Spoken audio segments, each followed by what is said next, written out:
ఎంతో చక్కగా ఆటాడుతుంటే నన్నేంట్రా లాస్ట్ పొజిషన్‌లోకి పడేశారు. నేనే ఎంత బాధపడుతున్నాను అంటే, నా కష్టాన్ని చూసిన నా అమ్మ ఎంత బాధపడుతుందో అంటూ ప్రశాంత్ దగ్గర గౌతమ్ చాలా బాధపడుతూ ఉంటాడు. "అన్న వదిలేయన్నా మన కిస్మత్‌లో ఏది రాసుంటే అదే జరుగుతుంది. నువ్వు బాగా ఆడుతున్నావని నీకు తెలుసు కదా! ఆడియన్స్ చూస్తూ ఉంటారు. నువ్వు పెద్దగా ఫీల్ అవ్వాల్సిన పనిలేదన్నా.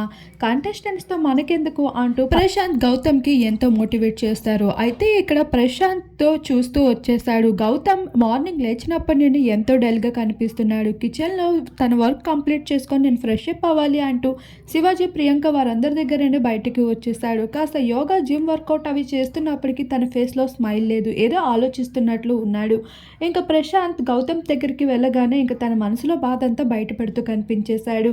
"అన్న వదిలేసేయ్, కిస్మత్‌లో రాసున్నదే జరుగుతుంది" అంటూ ప్రశాంత్ మరోసారి తన పెద్ద మనసుని చాటి చెప్పుకున్నాడనే చెప్పొచ్చు.